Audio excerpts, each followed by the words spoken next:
The first time I heard someone mention a 2026 bunker, I was standing in line at a coffee shop. Two men were ahead of me at the counter. Both wore black suits and sunglasses. They looked like something out of Men in Black. "We'll need the updated spec to be ready," one of them said. The other nodded. They spoke the way people do when they're talking about construction schedules or delivery windows. I took my coffee and left, not one to fraternize with the competition.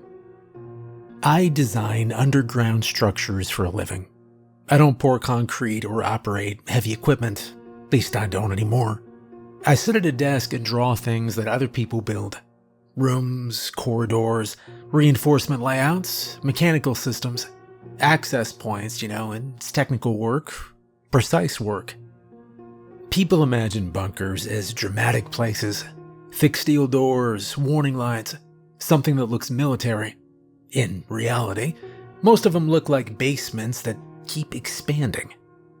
And for a long time, that's all they were. Storm shelters, safe rooms, panic rooms. People wanted a place to go during fires, tornadoes, break-ins. Somewhere solid, somewhere quiet. Then the projects started changing. Around the same time, stories about wealthy people building underground started appearing more often. The most visible example is Mark Zuckerberg.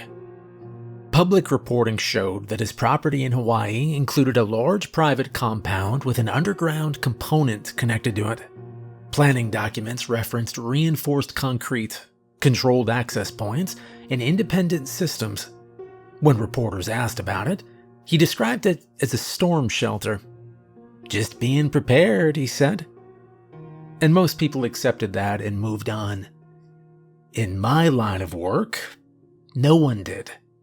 Because the scale of that project, it wasn't subtle. It wasn't the kind of thing you add as an afterthought. But Zuckerberg wasn't the only one. Sam Altman has talked publicly about preparing for worst-case scenarios. In interviews, he's mentioned having a reinforced basement and personal contingency plans. He hasn't framed it as fear. He's framed it as planning.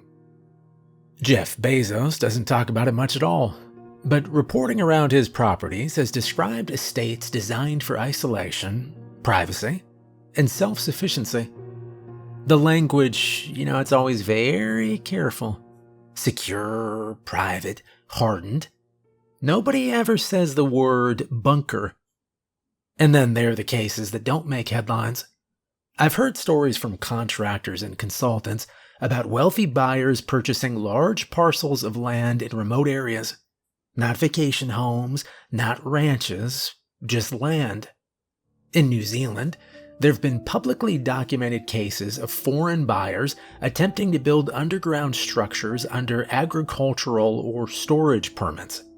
From the surface, the properties looked ordinary. Underground, the plans were extensive. In the Midwest, former government missile silos were sold decades ago. Some were converted into private underground residences.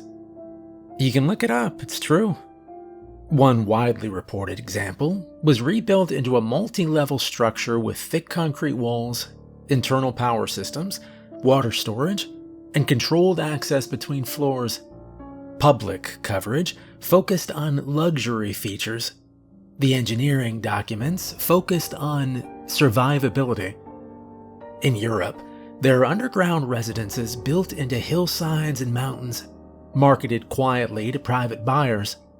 They're described as secure homes. The layouts resemble high-end residences. The supporting systems are complex and redundant. I have worked on projects like these. At first, the jobs were familiar. Storm shelters, reinforced basements, rooms hidden behind false walls. Clients always had a reason ready. Fires, unrest, natural disasters, pandemics. The reasons didn't affect the drawings. Over time, the requests changed. The rooms went deeper. The walls got thicker. The budgets stopped being discussed. Clients stopped asking how long construction would take and started asking when it would be finished. By then, well, I was working for a specialty firm. They didn't advertise. You found them through referrals. Their portfolio was fences, gates, hardened structures, and buildings designed to keep people out. They brought me in as a consultant. Drafting and review work, nothing sensitive, they said. The first project I handled for them was labeled a secure storage unit. It had redundant power, filtered air, and a sealed internal room with no windows. The second project followed the same layout. The third did too. Different states, different climates, different clients. The similarities were noticeable. Terminology shifted as well. Clients stopped calling them shelters. They called them units.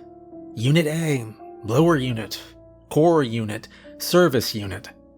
The firm adopted the language without comment. Dates started appearing in internal documents. Operational readiness. Post-2026 access limitations. 2026 rated systems. When I asked what that meant, I was told it was part of a new standard. Nobody explained exactly what that standard was. I kept working. In this field, you're paid to draw what's requested and make sure it meets requirements. Context isn't necessary to do the job. And then one night, a revised set of drawings came through. They were marked urgent, redlined, highlighted. The basic structure hadn't changed, but several systems had been adjusted. Routes altered, layers added, components swapped out. A single note was attached. Apply updates to all 2026 builds. Do not discuss changes unless asked. There was no signature. And after that, I started comparing projects more carefully. Different firms, similar layouts and timelines. Certain features appeared more often, others disappeared. When I asked questions, the answers were still vague or deflected. When I asked one client what he planned to store in a sealed internal room, he said it was equipment. When I asked what kind, he said it wasn't something I needed to know. I started reviewing older plans. Early projects looked simpler. Newer ones included additional systems, additional contingencies, and layers. Nothing in the documents explained why. That was consistent. But I build what I'm asked to build. And more, what I'm being asked to design looks less like a precaution and more like an expectation. The call came when I was in the back of my truck, digging for a tape measure I dropped behind a stack of rolled plans. My phone buzzed twice. Unknown number. Ohio. I answered with my shoulder pressed to the doorframe. "Yeah, hello," I said. A man's voice came through, clean and flat. "Is this Daniel?" "Yeah, it's Daniel," I replied. "My name is Martin Hale," he began. "I was given your name by a colleague. I have a private underground structure on a property south of Cleveland. I want an inspection. Systems, integrity, readiness. Are you available this week?" "Yeah, well, I can be," I began. "How big we talking?" "Large," Hale began. "You come highly recommended. I'd like you to look at it yourself." "All right, well, you got any plans you can send over?" "You'll get everything on site," Hale said. "When you arrive, you'll be met, you'll be escorted, you'll have full access." He gave me an address and a time. 2 days later, 9 a.m, and the call ended. I stood there with a tape measure in my hand, looking at the screen like it might explain what just happened. I wrote the address down anyway. And 2 days later, I left North Olmsted before 7. I took 71 south and then cut over on smaller roads the way he told me. I passed the usual warehouses, gas stations, diner signs. and then nothing but flat fields and bare trees. There was a point where my GPS showed a blue dot moving through a grid of roads with no name, just numbers. The address got me to a stretch of 2-lane highway with no shoulder. There was no sign, no gate, just a gravel entrance that looked like it belonged to a farmer. I turned in. The drive-in was long, not winding, just long. Straight gravel with a shallow ditch on either side. The property opened up around me as I went. More acres than I could see from the road. Trimmed grass, mowed lines, trees spaced on purpose.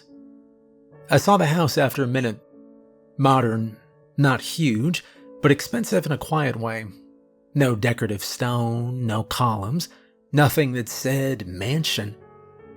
I parked near a detached garage, and a man was waiting by the front steps. Suit jacket, white shirt, no tie, hands in front of him like he'd been standing there longer than necessary. He walked down to meet me. "Daniel," he said. "Yeah, that's me." Martin Hale shook my hand once and let go. "Thank you for coming. I appreciate you making the drive." Yeah, no problem," I said. "Well, you said this was an inspection. You want me to treat it like a commissioning walkthrough?" "Yes," Hale said. "We want confirmation that what was built matches what was specified. We want confirmation the systems perform as intended. This way." Inside, the place was quiet and cold. No TV, no music, no smell of food or cooking, no shoes by the door. Nothing on the walls besides one landscape photo that could have been bought in a hotel lobby. Hale didn't offer coffee or water, didn't ask about my drive. He walked me down a hall and opened a door that looked like a closet. Behind it was a stairwell. The stairs were concrete, wide enough for 2 men side by side. A handrail bolted cleanly into the wall.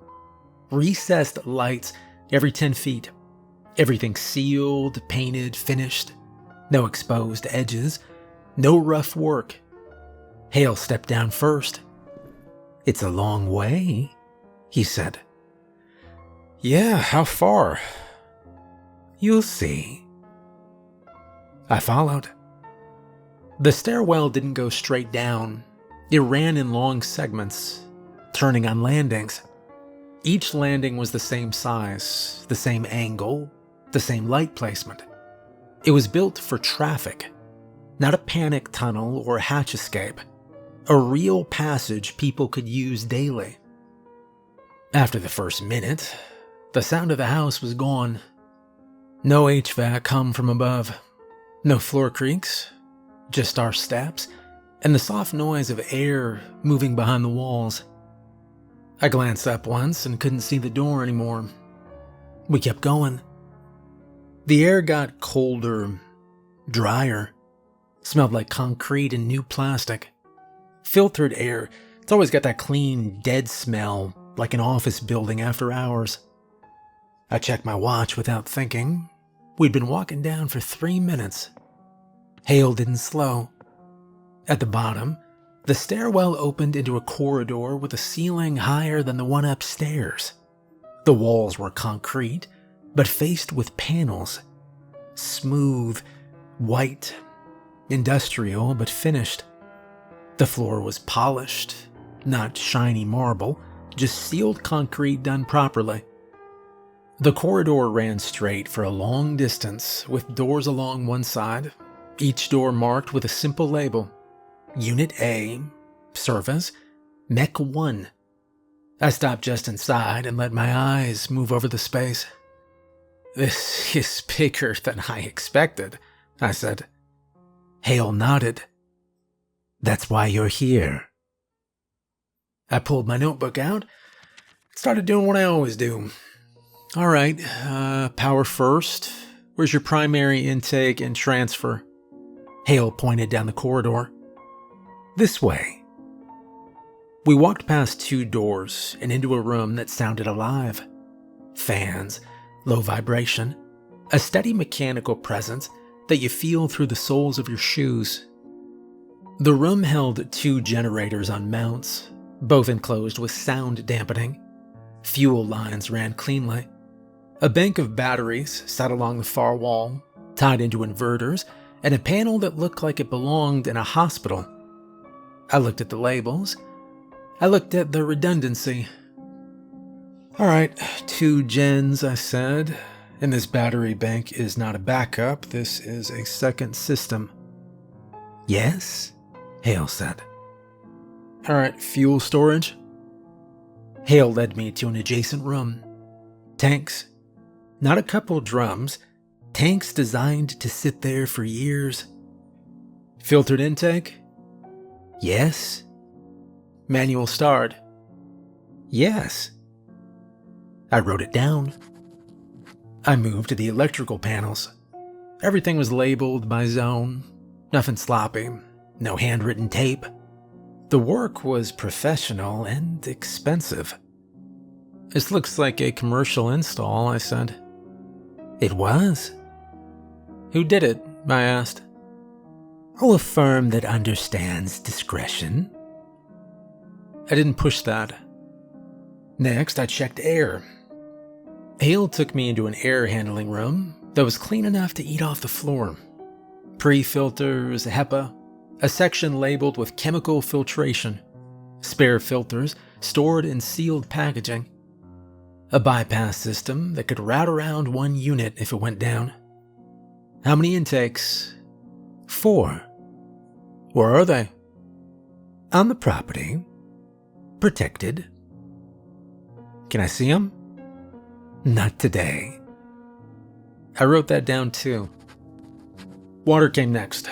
Storage tanks, treatment, plumbing that was oversized, redundancy in pumps, a UV treatment unit, replacement parts and labeled bins like a maintenance shop. "This is set up for a long occupancy," I said. Hale nodded again. "How many people is it designed for?" "Enough," he replied. I didn't argue with that. I kept moving. The layout kept opening up. There were corridors that branched into living quarters, not just bunks, actual rooms. Beds, desks, storage, bathrooms that weren't cramped. A kitchen with commercial-grade equipment. A pantry room larger than my first apartment. There was a medical room with sealed cabinets, a table, oxygen and refrigeration units. There was a communications room with hardwired lines, a rack and shielding in the walls. I ran my hand along the paneling and felt how thick it was. "Faraday?" I asked. "Yes," Hale replied. I wrote it down. We passed doors labeled core access and lower unit. The farther we went, the more the place felt like a facility, not a shelter.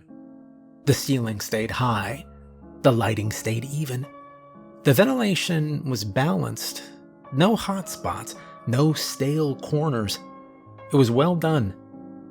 Everything about it said it wasn't built for a single storm night. It was built for routine. I checked fire suppression, I checked drainage, I checked the seals around doors. I looked for weak points and found none. At one point I stopped and looked at Hale. "How long has this been in use?" I asked. "It's been tested," he replied. "By who?" I asked. He didn't answer.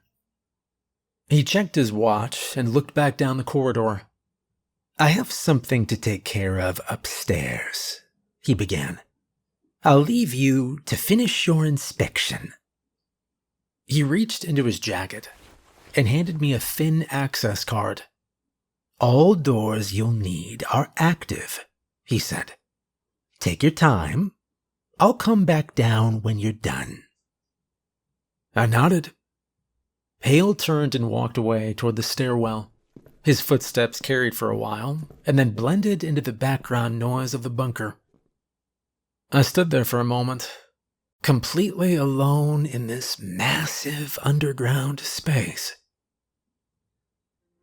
I continued the inspection the way I normally would.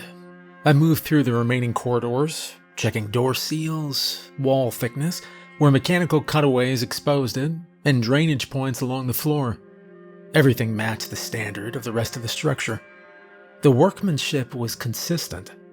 No rushed sections, no retrofits. Several rooms were clearly meant for daily use. Laundry machines bolted into reinforced pads. Storage shelving labeled but empty. A food prep area sized for routine operation rather than emergency rations. I made notes as I went.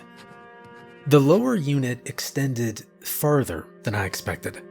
The corridor narrowed slightly, then widened again near the end. The lighting changed in this section. The fixtures were recessed deeper into the ceiling, producing a softer light. At the end of the corridor was a single room.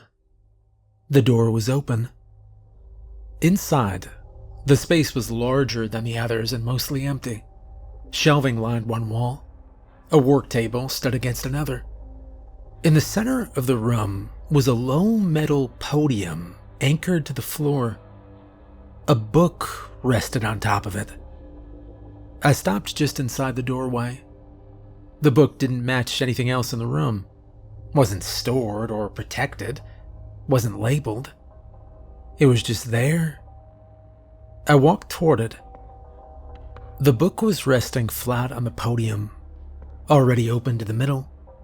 The pages lay evenly, as if it had been placed that way on purpose. I reached out and touched the edge of the page. The paper was dense, thicker than modern stuff. The edges were uneven and cut by hand. The binding was pale and smooth, pulled tight around the spine. On the front of the book was a skull shape formed as part of the cover itself. It wasn't attached or decorative.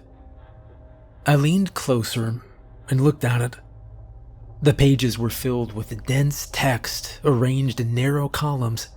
Diagrams were embedded between blocks of writing, drawn with straight lines and precise spacing. The symbols repeated throughout the page in consistent patterns. Then I noticed the illustrations. They showed figures that didn't resemble human anatomy. Others had horned heads or distorted faces.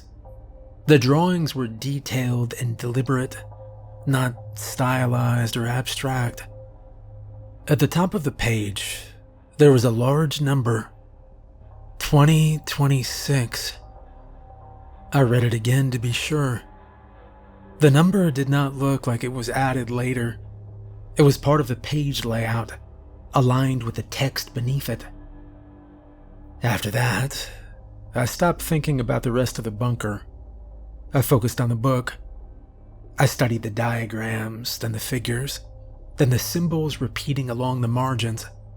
The layout looked structured, like instructions meant to be followed in order. I didn't turn the page yet. I kept my hand resting on the edge of the podium, and I stayed where I was. Finally, I slid my fingers under the cover of the page and turned it. The next pages held only a short block of text. It read, "When ancient vows are cast aside and signs return across the sky, the sealed will rise, the count is tied, to 26 when men must die." Below the text was a full-page illustration. A man knelt on bare ground, his knees pressed into the earth. His hands were planted in front of him, fingers spread, weight leaning forward. His head was tilted up. High above him, far into the sky, an angel hovered. It was turned completely away from the man. The wings were extended wide, filling most of the space above, their scale making the figure below look tiny by comparison. The man remained where he was, looking up. The angel remained turned away from him, positioned as if already moving on, with nothing in the illustration suggesting it would turn back. I didn't turn another page. 2026. Finally, I flipped the page. The next one was filled with water. Not the surface, the depth. The ocean was drawn in cross-section, cut straight down from sky to black. Light thinned quickly as the water descended. The upper layers were pale and open. Below that, the lines grew heavier, the shading denser, until the lower third of the page became solid darkness. Something occupied the center of it. The scale was established by comparison. Ships were drawn along the surface line, reduced to narrow silhouettes. One vessel was split open, its hull folding inward. Another was angled downward, stern lifted as if caught by something below. Beneath them, a massive body coiled through the water. It was enormous. Its form bent slowly across the page, thick and armored, each curve overlapping the next. Ridges ran along its length like layered plates. The head rose from the darkness beneath. It was broad and blunt, shaped like a wedge. The mouth opened vertically, split from lower jaw to crown, and inside were rows of short, dense teeth packed tightly together. A single eye was visible on the side of the head, set far back. It was round and pale, fixed forward. The body vanished into the black below, extending beyond the page. And I turned to the next. The water was gone. The next pages showed the sky.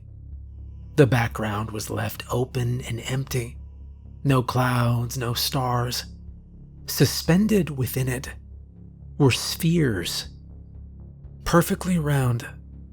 Some were small, others larger. Each one was drawn cleanly, smooth-edged, evenly curved. Several were shaded a bright blue. One illustration showed the inside of an aircraft cockpit. The windshield framed a blue sphere hovering just ahead of the nose. It was close enough to fill much of the view, glowing evenly. Another showed the same sphere pacing alongside a wing, holding position without drift. More pages followed. Spheres over open water, above farmland, hovering near coastlines.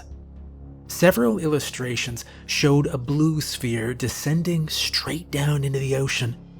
The surface remained smooth. The water closed behind it without disturbance. As I flipped through the pages, the images stayed consistent. I thought of pilots interviewed recently on the news, describing objects that matched speed, then just stopped. Footage released quietly. Reports of glowing blue orbs entering and leaving the ocean. The drawings in the book, they matched those accounts very closely. I turned the page. The next section moved underground. The pages showed cross-sections of earth and concrete, layers peeled back to reveal underground structures. Walls, ceilings, rebar, and sealed rooms were drawn in precise detail. Outside those structures were figures. They stood taller than the entrances, measured across doors and access hatches, 10 feet or more. Their bodies were made entirely of bone. Each structure was fused and rigid. Skull shapes were elongated and smooth. Eye sockets were deep. Rib cages curved inward, forming solid frames around the torso. Long arms ended in fused fingers shaped into rigid claws. Several illustrations showed the figures positioned directly against bunker walls. In one, a clawed hand pressed flat against reinforced concrete. In another, a figure leaned close to a sealed door, its skull tilted, as if trying to find a way in. One image showed multiple figures surrounding a buried structure, hovering just above the ground. Wings extended outward and upward. The wings were constructed with interlocking bone segments, it looked like, wide and stiff. Another illustration showed one of the figures gripping a human above ground, lifting it upward. The bunker below remained intact and sealed. None of the images showed the figures inside. Every drawing placed them at the perimeter, against walls and above access points, at entrances that remained closed. I turned the page. There was a massive coiled serpent. Its body was thick and muscular, each loop overlapping the next. Large, smooth scales covered its length. The head was triangular and blunt. Eyes were set forward and wide, shaded a bright red. The mouth was open. Inside, the throat widened quickly, drawn deep and smooth. One illustration showed a human figure halfway inside, legs still visible, arms pinned tight by the coils. Another showed a second figure fully swallowed, the body outlined inside the serpent as it moved downward. The final image showed the serpent alone. Its midsection was thicker. The red eyes stared outward at me. I turned the page. The next section began without illustration. A single word was written at the top, centered and plain. Survival. Beneath it was a short rhyme, set apart from the rest of the text. Keep gold close when the sky turns red. It buys you time. It buys the dead. Silver shines for blood and bone. If you strike alone. I read it once and stayed where I was. Gold to bargain, silver to kill. I thought about the price charts I'd seen lately, the ones that kept showing up whether I looked for them or not. Gold climbing steadily, silver moving harder, faster, spiking in ways it hadn't in years. The explanations were always the same: inflation, debt, central banks, market fear. Those reasons had always been enough before. A few days earlier, a video had started playing while I was working, somebody talking about gold and silver again. He'd been saying the same thing for years, but this time he was right. He was talking about physical metal, about shortages. I remembered scrolling past it without much thought. But standing there looking at that page, I wondered how many people out there knew what was coming.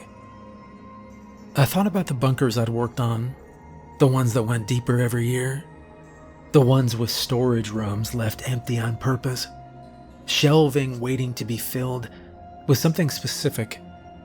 I thought about how the clients had stopped asking why and started asking how soon. Was this why prices were climbing the way they were? Not because of debt ceilings or inflation, but because a small number of people knew there was something much worse coming. Okay, enough. I closed the book and let it rest on the podium. The room didn't change. The bunker was the same as before. Nothing in the concrete or steel reacted to what I just read. Because as convincing as the pages had been, as precise as the drawings were, this was still a book. Just some weird book. Wasn't evidence, wasn't data, it wasn't proof. People had written convincing things before, prophecies, predictions, end-of-the-world timelines. They never came true. We're still here. This was ridiculous. It had to be. A book couldn't explain markets, Couldn't explain military sightings or ocean footage or why people with money were suddenly building downward instead of outward. It couldn't explain why the images, why they felt so specific. I told myself it wasn't real, it was just a book. It couldn't be real. But even as I stood there, part of me resisted the thought. Not because I believed it, but because something about it felt different. The pages didn't feel written to convince anyone. They felt written to record something. I shook my head slightly, and I turned away from the podium. "You've read it?" The voice came from behind me. I turned. The man in the suit stood a few steps away, hands folded in front of him, the same way he'd been when I arrived. "Oh, yeah, look, I'm sorry, it was open and—" "No," he interrupted.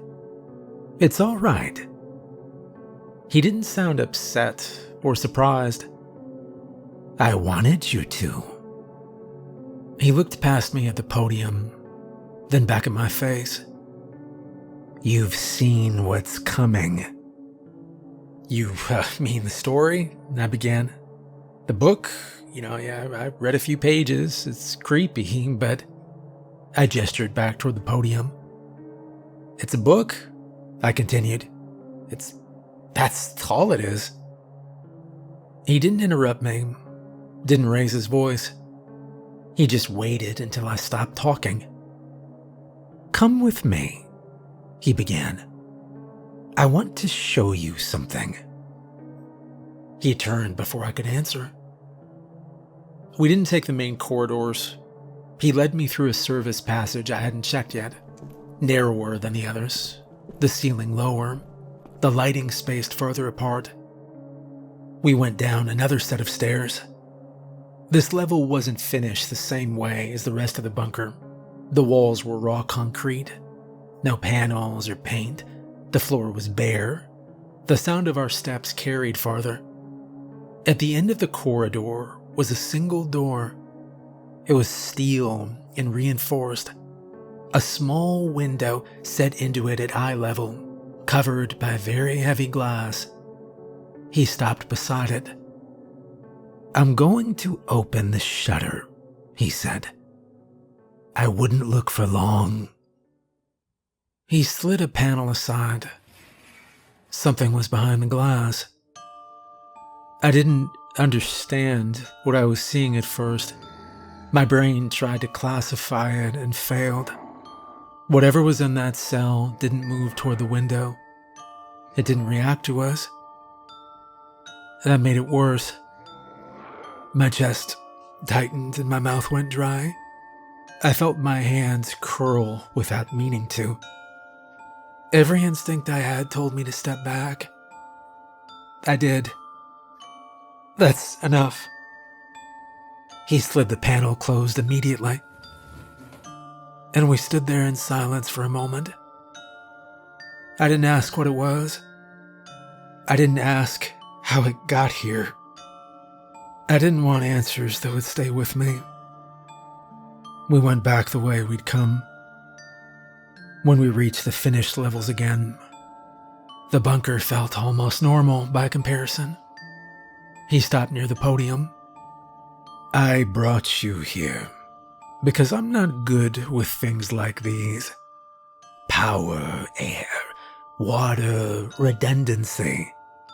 That isn't my expertise."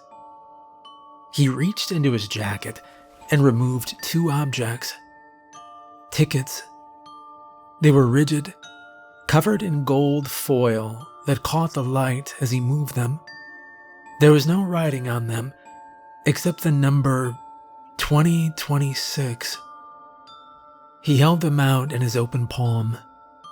"You and one other. Choose carefully." He let that sit. "You can stay here, keep the systems running, maintain everything, make sure it works the way it's supposed to," he said. He stepped past me and walked back toward the stairwell without saying another word. His footsteps faded the same way they had earlier. And then I left. The walk back up felt longer than the way down. The stairwell didn't change. Everything felt the same, but different. When I got outside, my truck was where I'd parked it. I got in, shut the door, and started the engine. I didn't look back at the house as I pulled onto the gravel drive. I didn't slow when I reached the road. I followed the same route back the way I'd come, past fields and tree lines and long stretches with nothing on either side. I drove without turning on the radio. I didn't call anyone. I didn't say a word. And that brings us to the present moment. I'm telling you this because I've made my decision.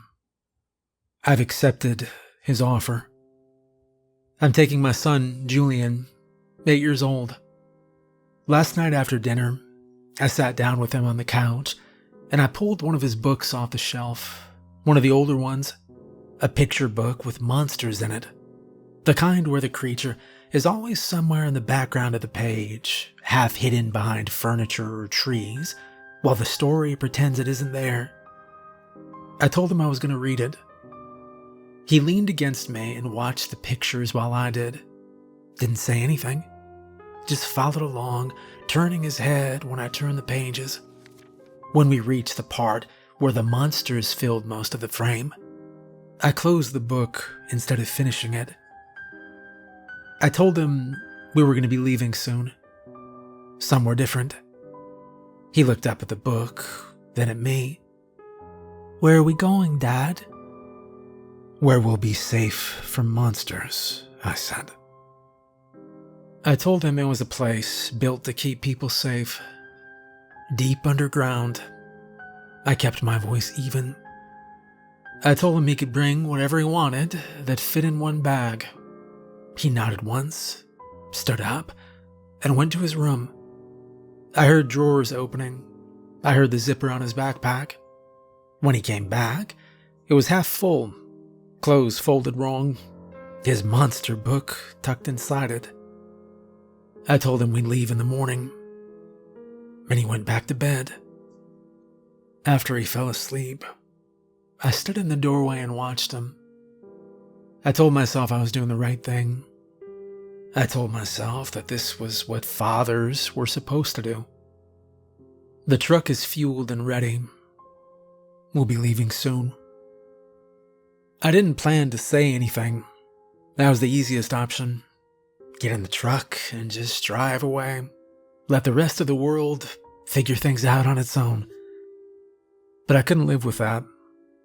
I couldn't leave knowing I'd seen what I had seen and said nothing.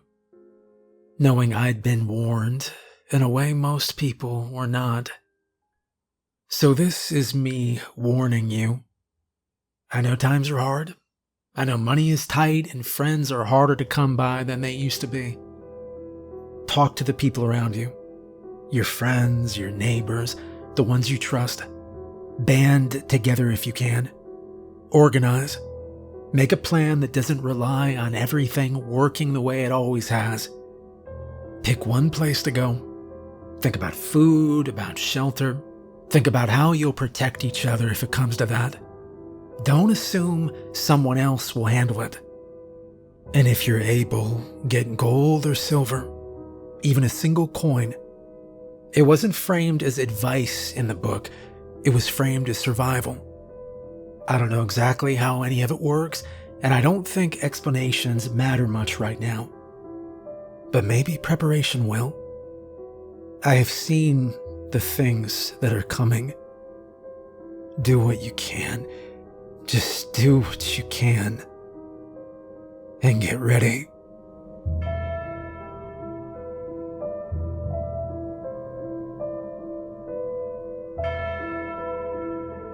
Hey, this is Steven. I just wanted to say thank you for all the support in 2025.